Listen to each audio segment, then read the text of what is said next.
জয় বাংলা, জয় বাংলা, জয় বাংলা, জয় বাংলা, জয় বাংলা।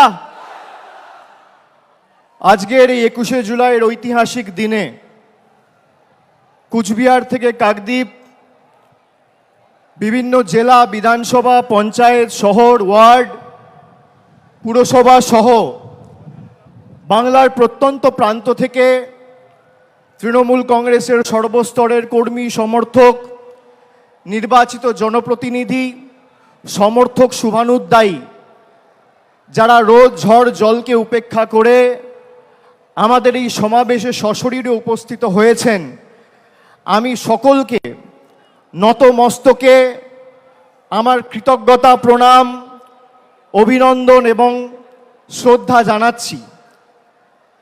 গুরু পূর্ণিমার এই পবিত্র দিনে আমার অগ্রজ এবং প্রবীণ যারা রয়েছেন তাদের সকলকে আমি বিনম্র চিত্তে আমার শ্রদ্ধা, কৃতজ্ঞতা জানাচ্ছি। সমবয়সী সতীর্থদের অভিনন্দন, শুভেচ্ছা, ছোটদের ভালোবাসা। 24-এর এই নির্বাচনের ঐতিহাসিক জয়, যা আমরা ব্রিগেডের মাটি থেকে 10ই মার্চ আপনাদের সকলের আশীর্বাদকে পাথেয় এবং পথ চলার প্রেরণা করে লড়াই শুরু করেছিলাম। আমরা মানুষকে বলেছিলাম যে আমরা জনগণের শক্তিতে বিশ্বাস করি, আমরা স্বৈরতান্ত্রিক শাসকের শক্তিতে বিশ্বাস করি না, আমরা বিশ্বাস করি জনগণের গর্জনে। জনগণের গর্জন কি? জুনের 4 তারিখ ভারতবর্ষকে বাংলার মানুষ দেখিয়েছে। এই যে বিপুল জয়, এই জয়ের প্রধান কারিগর যদি কেউ হয় তাহলে আজকে রোদ ঝড় জল উপেক্ষা করে যারা 21শে জুলাইকে সফল সার্থক করতে বিপুল সংখ্যায় উপস্থিত হয়েছে, তৃণমূলের প্রত্যেকটা সৈনিকের জয়। এই জয় আপনাদের চরণে এবং আমাদের নেত্রীর চরণে আমরা সকলে সমবেত হয়ে এই সভা মঞ্চে যারা রয়েছি তারা সমর্পণ করছি। আপনাদের সকলের পায়ে হাত দিয়ে আমি প্রণাম করছি। গত বছর 21শে জুলাইয়ে বলেছিলাম যে মানুষের শক্তি কি আমরা দেখাবো। আমরা 24-এর 21শে জুলাইয়ে বিজেপিকে ধুয়ে মুছে বাংলা থেকে সাফ করে দেখিয়েছি। আগামী দিনেও আমাদের প্রস্তুত থাকতে হবে। এই বিপুল জয় বাংলার মানুষের আশীর্বাদ, ভালোবাসা, সমর্থনকে আমাদের হৃদয়ের মণিকোঠাতে রেখে আমাদের আরো বিনম্র, বিনয়ী হতে হবে। আত্মতুষ্টির কোনো জায়গা নেই। বিজেপি এই ধর্মতলায় 2015 সালে সিদ্ধার্থনাথ সিং, অমিত শাহ মিটিং করে বলেছিল ভাগ মমতা ভাগ, ভাগ তৃণমূল ভাগ।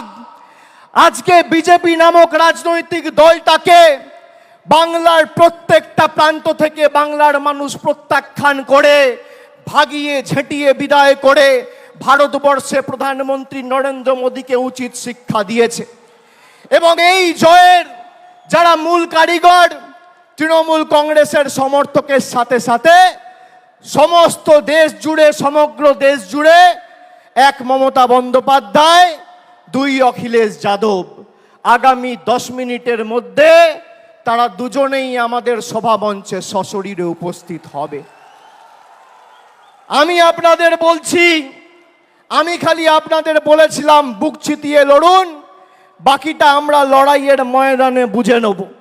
বিজেপির নেতারা তৃণমূল কংগ্রেসের সাথে লড়াই না করতে পেরে মানুষকে লাঞ্ছিত, নিপীড়িত, বঞ্চিত, শোষিত, অত্যাচারিত, অবহেলিত করে গরিব মানুষের 100 দিনের টাকা বন্ধ করেছিল। তারা এমনকি এখনো পর্যন্ত 100 দিনের টাকা বন্ধ করে রেখেছে। গরিব মানুষের আবাস, মাথার উপর ছাদের টাকা বাংলার মানুষের বন্ধ করেছে। রাস্তার টাকা বন্ধ করেছে, জলের টাকা বন্ধ করেছে, মিড ডে মিলের টাকা বন্ধ করেছে। আর মানুষ উচিত শিক্ষা দিয়ে তাদের রাজনৈতিক ভবিষ্যৎ বন্ধ করেছে। মানুষকে যারা উচিত শিক্ষা দিতে চেয়েছিল, বাংলার জনগণ তাদের উচিত শিক্ষা দিয়েছে। বিজেপির নেতারা সভা সমিতি করে বিভিন্ন জায়গায় বলেছিল যে তৃণমূল কংগ্রেসের নেতাদের টাইট দেবো। এদের কি করে টাইট দিতে হয় আমরা জানি। তারা ভুলে গেছিল ইডি আর সিবিআইয়ের হাতে যে স্ক্রুড্রাইভারটা আছে, তার থেকে মানুষের হাতে স্ক্রুড্রাইভার আর হাতুড়ির দম আর শক্তি অনেক বেশি। আজকে সারা ভারতবর্ষ জুড়ে যারা বলেছিল আব কি বার 400 পার, 240-এ থেমে গেছে। যারা বাংলায় বলেছিল ইসবার 200 পার, 70-এ তাদের অশ্বমেধের ঘোড়া বাংলার মানুষ আর তৃণমূল কংগ্রেসের সৈনিকেরা আটকে দিয়েছে। আরে বিজেপির কাছে সব আছে, ইডি আছে, সিবিআই আছে, সংবাদ মাধ্যম আছে, বিচার ব্যবস্থার একাংশ আছে, ইনকাম ট্যাক্স আছে, টাকা আছে, অর্থবল আছে, পেশি শক্তি আছে। তৃণমূলের কাছে জনতা জনার্দন আছে আর লক্ষ লক্ষ তৃণমূল কর্মী আছে। আসো জনতার দরবারে, জনতার ময়দানে লড়াই হোক। কার কত ক্ষমতা, কত ধানে কত চাল, মানুষ প্রমাণ করবে। 2014-এ কেন্দ্রে ক্ষমতায় আসার পর থেকে 10 বছর ধরে ইডি সিবিআই বিচার ব্যবস্থার একাংশ সংবাদ মাধ্যমকে ব্যবহার করে তৃণমূলকে ছোট করতে গিয়ে এরা বাংলাকে ছোট করেছে। আপনারা দেখেছেন এই নির্বাচনের 2 মাস আগে সন্দেশখালি করে যারা গলা ফাটিয়েছিল, 4 তারিখ ভোটের ফল বেরিয়েছে। আজকে 21-এ সারা দেশের কাছে বাংলাকে ছোট করেছিল। সেই সন্দেশখালি যেই লোকসভা আসনের অধীনে, সেই বসিরহাট লোকসভা থেকে 3,50,000-এর বেশি ব্যবধানে তৃণমূল কংগ্রেস জিতেছে।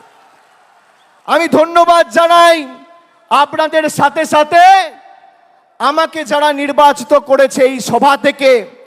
আমি ডায়মন্ড হারবারের প্রত্যেক মা বোন ভাইদের, যারা বাংলার মধ্যে সর্বোচ্চ ভোটে তৃণমূলের প্রার্থী মমতা বন্দ্যোপাধ্যায়ের প্রার্থী জোড়া ফুলের প্রার্থীকে জিতিয়ে নতুন অধ্যায় সৃষ্টি করেছে, যারা বলেছিল এবার তৃণমূল কংগ্রেস ডায়মন্ড হারবার থেকে 3 নম্বর হবে, তাদের বাড়া ভাতে ছাই দিয়ে আপনারা 7,10,900 ভোটে আমাকে ডায়মন্ড হারবার থেকে জিতিয়েছেন। আমি কৃতজ্ঞ আপনাদের কাছে। আমি আপনাদের বলতে চাই, এই লড়াই থেকে তৃণমূল কংগ্রেস 1 ছটাক জায়গা থেকে সরে আসেনি এবং 1 ইঞ্চি জমি ছাড়বে না। আগামী দিনের লড়াই আরো বৃহত্তর। আমাদের 26-এর জন্য এখন থেকে প্রস্তুতি নিতে হবে। পুরসভায় যারা দায়িত্বে আছেন, পঞ্চায়েতে যারা দায়িত্বে আছেন, তাদের কর্মীদের কথা ভাবতে হবে, নিজের কথা ভাবলে চলবে না। আমি আপনাদের বলছি, আমি বিভিন্ন জায়গায় পর্যালোচনা বৈঠক করতে নির্বাচনের সময় তার আগে গেছি। আমি বলেছি যে দল কিন্তু ফলের পর কার কি ভূমিকা ছিল সেটা খতিয়ে দেখবে, পর্যালোচনা করে দেখবে। পুরসভার নির্বাচনে আমি পুরসভার কাউন্সিলরের টিকিট পাবো, আমার ওয়ার্ড থেকে আমি জিতবো। আর লোকসভা বিধানসভায় দল প্রত্যাশিত আর আশানুরূপ ফল করবে না, আপনার বিরুদ্ধে দল ব্যবস্থা নেবে, যত বড় নেতার ছত্রছায়ায় আপনি থাকুন। পঞ্চায়েতে আপনি টিকিট পাবেন, আপনি গ্রাম পঞ্চায়েতের প্রধান, উপপ্রধান, আপনি আপনার ভোটে জিতবেন। বিধানসভা লোকসভায় আপনি ভাববেন মমতা ব্যানার্জি এসে একটা মিটিং করবে, অভিষেক ব্যানার্জি এসে একটা মিটিং করবে, প্রার্থী জিতবে। গায়ে গতরে আপনি যে পরিশ্রম আপনার নির্বাচনে করেন, সেই পরিশ্রম প্রত্যেকটা নির্বাচনে করতে হবে। তার কারণ এই লড়াই শুধু মমতা বন্দ্যোপাধ্যায়ের আর তৃণমূল সৈনিকদের নয়, এটা বাংলার 10 কোটি মানুষের সম্মানের লড়াই। আর যারা ভাবছে যে আমরা আমাদের নির্বাচনে করব আর পার্টির অন্য নির্বাচনে তো পার্টির মতো বুঝে নেবে। আমি এই যে 1-1.5 মাস কোনো রাজনৈতিক কর্মসূচিতে আপনারা আমাকে দেখেননি, তার কারণ পর্যালোচনার কাজে আমি ব্যস্ত ছিলাম। আগামী 3 মাসের মধ্যে এর ফল আপনারা দেখবেন। 3 মাসের মধ্যে। আমি এক কথার ছেলে, কথা দিয়ে কথা রাখি। আমি বলেছিলাম 2021 সালের 21শে জুলাইয়ে যে যারা তৃণমূলে 21-এর নির্বাচনের আগে নিঃশ্বাস নিতে কষ্ট হচ্ছে, দম বন্ধ হয়ে আসছে বলে তৃণমূল ছেড়ে বিজেপিতে গেছিল, আবার যখন ফিরে আসতে চেয়েছে আমরা কয়েকজনকে দলে নিয়েছি। আমি কথা দিয়েছিলাম যারা দলে ঢুকছে তাদের কাউকে তৃণমূল কংগ্রেসের একটা সৈনিকের উপর ছড়ি ঘোরাতে দেবো না। 3 বছর পর আজকে তারা পারেনি। আমি আপনাদের বলছি, আমরা যতদিন আছি আপনারা গায়ে গতরে পরিশ্রম করে যেভাবে আপনারা দলকে প্রত্যেকটা নির্বাচনে জয় এনে দিয়েছেন, এই যে কোটি কোটি মানুষ, লক্ষ লক্ষ তৃণমূল কংগ্রেসের সমর্থক কর্মী, বিজেপি টাকা দিয়ে কিনতে পারবে না, যত টাকা থাকুক। আমি আপনাদের বলেছিলাম বুথ পাহারা দিয়ে আগলে রেখে মানুষ যাতে নিজের ভোটটা দিতে পারে, বাংলার প্রতি বৈষম্যের বিরুদ্ধে, বঞ্চনার বিরুদ্ধে, সেটা আপনাদের সুনিশ্চিত করতে হবে। আপনারা করেছেন। আমরা নির্বাচনের সময় কথা দিয়েছিলাম যে দিল্লির দয়া দাক্ষিণ্যে আমরা বেঁচে নেই। কবে দিল্লি বাড়ির জন্য টাকা দেবে আর বাংলার মানুষ বাড়ির টাকা পাবে, তার জন্য তৃণমূল কংগ্রেস অপেক্ষা করে নেই। এই বছর 31শে ডিসেম্বরের মধ্যে আবাস প্লাসের তালিকায় যাদের নাম রয়েছে আবাস আর আবাস প্লাসে, সবাইকে বাড়ির টাকা আমাদের মামাটি মানুষের পশ্চিমবঙ্গ সরকার পৌঁছে দেবে। আজও একই কথা বলছি, 31শে ডিসেম্বরের আগে আবাস প্লাসের তালিকায় যাদের নাম রয়েছে সবাইকে তৃণমূলের সরকার বাড়ির টাকা পৌঁছে দেবে। আমরা যারা আমাদের ভোট দিয়েছে তাদের জন্য কাজ করতে বদ্ধপরিকর, আর যারা আমাদের বিরুদ্ধে ভোট দিয়েছে তাদের জন্য কাজ করতে বদ্ধপরিকর। এটাই পার্থক্য। আমরা মানব সেবায় বিশ্বাস করি, আমরা ধর্ম বাড়িতে করি, আমরা মসজিদ, মন্দির, গুরুদ্বারায়, বাড়িতে, পুজোস্থানে, ঠাকুরের ঘরে বসে ধর্ম করি। কিন্তু আমরা যখন মানুষের ভোটে নির্বাচিত, আমাদের কোনো ধর্ম নেই, একটাই ধর্ম, মানব ধর্ম, মানুষকে পরিষেবা দেওয়া। এটাই তৃণমূল আর বিজেপির মধ্যে পার্থক্য। যারা ধর্মের উস্কানি দিয়ে রাজনীতি করে, কেন্দ্রীয় তদন্তকারী সংস্থাদের রক্তচক্ষুকে হাতিয়ার করে বাংলার মানুষকে শাস্তি দিতে চেয়েছেন, তৃণমূল কংগ্রেসকে দুর্বল করতে চেয়েছেন, তাদেরকে আমি একটা প্রশ্ন করতে চাই। 21শে জুলাই 2021 সালে যেদিনকে হয়েছিল, আমরা মানুষকে ধন্যবাদ দিয়ে বলেছিলাম যে আমরা আপনাদের জন্য আরো বেশি করে কাজ করতে বদ্ধপরিকর। তার 1 বছর পরে 21শে জুলাই 2022 সালে, 21শে জুলাই যেদিন হয়েছিল তার পরের দিন পার্থ চ্যাটার্জির বাড়িতে ইডি রেড করে তাকে গ্রেপ্তার করে। যদি কেউ দোষ করে তার বিরুদ্ধে ব্যবস্থা হোক। আমরা কোনো দোষকে, কোনো অন্যায়কে প্রশ্রয় দিই না। কিন্তু এসএসসি কেলেঙ্কারি বা টেট, তথাকথিত এসএসসি বা টেট কেলেঙ্কারির নাম করে যদি পার্থ চ্যাটার্জির বাড়িতে রেড করে ইডি তাকে গ্রেপ্তার করে, তাহলে স্বাধীন ভারতবর্ষের সর্ববৃহৎ কেলেঙ্কারি নিট কেলেঙ্কারি, সেই নিট কেলেঙ্কারিতে প্রশ্নপত্র ফাঁস হওয়ার কারণে ইডি কেন ধর্মেন্দ্র প্রধানের বাড়িতে রেড করে তাকে অ্যারেস্ট করবে না? কেন এই রাজনৈতিক পক্ষপাত, দুষ্ট আচরণ, কেন এই দ্বিচারিতা? আমাদের শপথ নিতে হবে। এবার তো আমরা 29টা আসনে জিতেছি, আর 3টে আসন, একদিকে বালুরঘাট, একদিকে বিষ্ণুপুর, আর একদিকে পুরুলিয়া 15-16 হাজারের ব্যবধানের নিচে আমরা 3টে আসন হেরেছি। আর রাজ্যসভায় আমাদের 13 জন সাংসদ আছে। তাহলে কত হলো? লোকসভায় 29 আর রাজ্যসভায় 13। 29 আর 13 42। আপনারা গর্বিত হবেন শুনলে, গর্ব অনুভব করবেন। রাজ্যসভা লোকসভা মেলালে ভারতবর্ষের তৃতীয় রাজনৈতিক বৃহত্তর দলের নাম তৃণমূল কংগ্রেস। যারা বলেছিল তৃণমূলকে প্রাক্তন করব, জেলে ঢুকিয়ে দেবো, হাওয়া করে দেবো, সাফ করে দেবো, তারা আজকে নিজেরাই সাফ। আমি আপনাদের বলছি, আমি বারবার যেখানে সভা সমিতি করতে গেছি লোকসভার আগে, আমি বলেছি আমি মানুষের চোখের মুখের ভাষা বুঝি। এই যে বেলা 12টা, এখন কটা বাজে? 1টা। যারা 1টার সময় সভায় আসে, কারোর হাতে ছাতা নেই, কেউ মাথায় গামছা, কেউ রুমাল, কেউ টুপি, মাথায় ঢাকা দিয়ে বৃষ্টি ঝড় জল উপেক্ষা করে যারা আসে, তারা সিদ্ধান্ত নিয়ে আসে যে আজীবন তৃণমূল কংগ্রেসের সাথে থাকবো, বাংলার লড়াইয়ের সাথে থাকবো। তারা বক্তব্য শুনতে আসে না। আমরা ব্রিগেড করেছিলাম 10 দিনের ব্যবধানে। ফেব্রুয়ারির 27 না 28 তারিখ আমরাও ঘোষণা করেছিলাম, আর মার্চের 10 তারিখ আমরা ব্রিগেড করেছিলাম। একেবারে 42 জন প্রার্থীর নাম ঘোষণা করেছিলাম। আর বিজেপির তো প্রার্থী ঘোষণা করতেই লেজে গোবরে হতে হয়েছে। আমরা এক জায়গা থেকে 42 জন প্রার্থীকে দাঁড় করিয়ে মানুষের আশীর্বাদ চেয়েছি। আমরা বারে বারে বলেছি আমাদের কোনো দম্ভ ঔদ্ধত্য অহংকার নেই। আমাকে যদি মাথা নত করতে হয়, আমি মানুষের কাছে করব, খেটে খাওয়া শ্রমিকের কাছে করব, ছাত্র যুবর কাছে করব, মায়েদের কাছে করব, বোনেদের কাছে করব, 10 কোটি বঙ্গবাসীর কাছে করব। আমি বিজেপির স্বৈরাচারীদের কাছে মাথা নত করব না।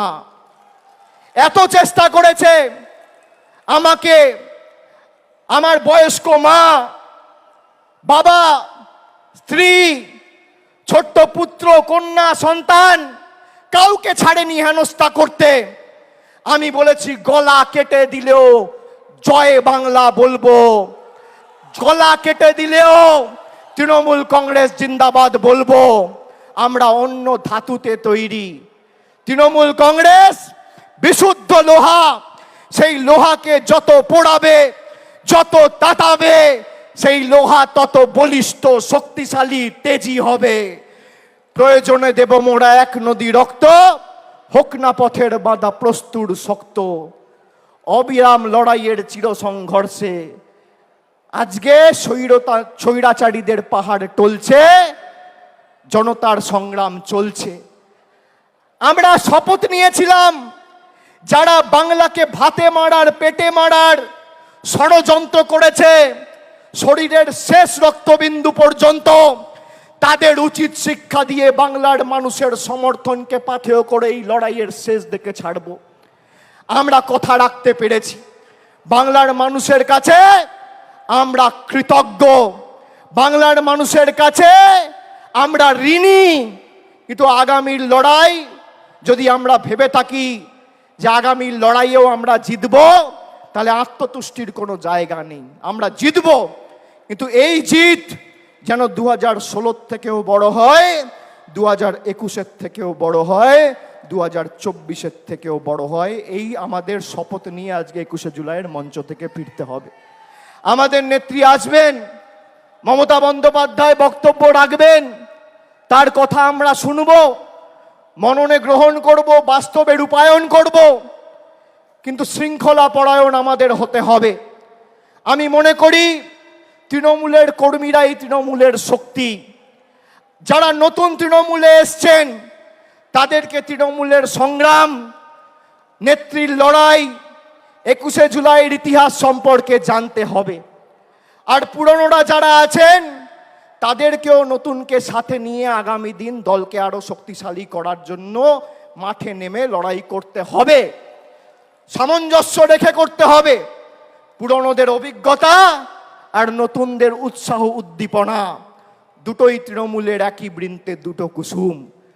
একই বৃন্তে দুটি কুসুম, হিন্দু মুসলমান, একটি তার নয়নমণি, আর একটি তার প্রাণ। আমাদের নেত্রী তৃণমূল তৈরি করার সময় বলেছিল আমাদের কর্মীদের সংযত থাকতে হবে, অযথা কোন রকম কোনো বাগ বিতণ্ডায় জড়াবেন না। বিজেপিকে ভোট দিয়ে মানুষ জেতায়নি, মানুষ আপনাদের ভোট দিয়ে তৃণমূলকে জিতিয়েছে। তার কারণ আপনার গ্রামে, আপনার পাড়ায়, আপনার এলাকায় আপনার মুখের উপর সেই গরিব মানুষ বিশ্বাস করেছে, বিজেপির মুখের কর্মীদের উপর বিশ্বাস করেনি। আমাদের সংযত থাকতে হবে। সন্দেশখালী যেভাবে এই চিত্রনাট্যটা সাজিয়ে বাংলাকে ভারতবর্ষের মানুষের কাছে কলুষিত করতে চেয়েছিল, আপনারা দেখেছেন সন্দেশখালী 2 নম্বর ব্লকের মণ্ডল সভাপতি গঙ্গাধর কয়াল বলেছে যে ভোটের দিন বিজেপির মদের খরচ প্রতি বুথে 5,000 টাকা। বাংলায় 80,000 বুথ, তাহলে একটা বুথে যদি মদের খরচ 5,000 টাকা হয়, 80,000 বুথে শুধু নির্বাচনের দিন বিজেপি মদ খাওয়ানোর জন্য খরচ করেছে 40 কোটি টাকা। 40 কোটি টাকা। আর মমতা বন্দ্যোপাধ্যায় 100 দিনের গরিব মানুষের টাকা, যা নরেন্দ্র মোদীর কেন্দ্রের সরকার বন্ধ করে রেখেছিল, 3,700 কোটি টাকা দিয়ে প্রায় 59 লক্ষ গরিব শ্রমিকের ব্যাংক অ্যাকাউন্টে সরাসরি টাকা পৌঁছে দিয়ে কথা রেখেছে। এটাই পার্থক্য। আমরা গরিব মানুষের বাড়িতে ভাত তুলে দেওয়ার জন্য তাদের পাশে দাঁড়াই, আর বিজেপি দাঙ্গা করে, সাম্প্রদায়িক বিভাজন করে মানুষকে মদ খাওয়ানোর জন্য 40 কোটি টাকা খরচা করে। আপনারা ভাবছেন 40 কোটি টাকার মদ কে খাবে? পাড়ায় গিয়ে, এলাকায় গিয়ে, গ্রামে গিয়ে দেখবেন ডান দিক, বাঁ দিক, সামনে পেছনে তাকালে আপনার এলাকায়, আপনার বুথে, আপনার গ্রামে, আপনার পাড়ায় কোনো ভদ্রলোক, সভ্য লোক বিজেপি করে না। সব মাতাল, মদ, দুর্নীতিগ্রস্ত, চোর, চিটিংবাজ, সব বিজেপি। সেই কারণেই তো মানুষ এদের বর্জন করেছে। আর জনগণের গর্জন কি? ওরা নরেন্দ্র মোদীর গর্জনে বিশ্বাস করেছিল, ওরা ইডির গর্জনে বিশ্বাস করেছিল, ওরা সিবিআইয়ের গর্জনে বিশ্বাস করেছিল, ওরা কেন্দ্রীয় বাহিনীর গর্জনে বিশ্বাস করেছিল, ওরা টাকার গর্জনে বিশ্বাস করেছিল, বিচার ব্যবস্থা, সংবাদ মাধ্যমের গর্জনে বিশ্বাস করেছিল। আমরা গরিব মানুষের গর্জনে বিশ্বাস করেছিলাম। জনগণের গর্জন কি আজকে ভারতীয় জনতা পার্টি বুঝে গেছে।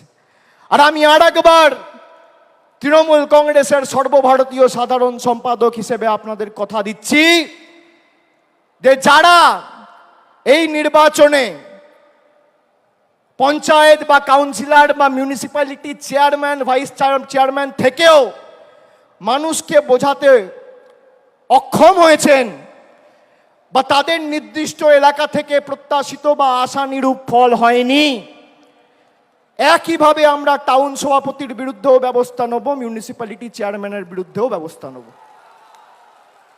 গ্রাম পঞ্চায়েতের ক্ষেত্রে প্রধানের বিরুদ্ধেও ব্যবস্থা হবে, অঞ্চল সভাপতির বিরুদ্ধেও ব্যবস্থা হবে। কাউকে রেয়াত করা হবে না। একটা কথা আপনাদের দিতে হবে, দেবেন? দেবেন? আমি যে কথাগুলো বললাম গ্রামে ফিরে 10 জনকে বলবেন? বলবেন? আর যেভাবে মাথা নত না করে লড়াই করেছেন, আগামী দিনও মমতা বন্দ্যোপাধ্যায় তৃণমূল কংগ্রেসের জন্য লড়বেন তো? বাংলার স্বার্থে লড়বেন তো? লড়বেন তো? লড়বেন তো? কথা দিচ্ছেন? দুহাত তুলে বলুন, কথা দিচ্ছেন? কথা দিচ্ছেন? কথা দিচ্ছেন? কথা দিচ্ছেন? আগামী দিন খেলা হবে, খেলা হবে, খেলা হবে, লড়াই হবে, লড়াই হবে, সংগ্রাম হবে, আন্দোলন হবে, বিজেপিকে উপড়ে ফেলা হবে, মানুষের স্বার্থে লড়াই হবে। কথা দিচ্ছেন তো? আমরাও কথা দিচ্ছি, যা কথা আমরা দিয়েছি শরীরের শেষ রক্তবিন্দু পর্যন্ত কথা পালন করব। প্রত্যেকটা দেওয়া কথা আমরা পালন করব। আমি বক্তব্য দীর্ঘায়িত করব না।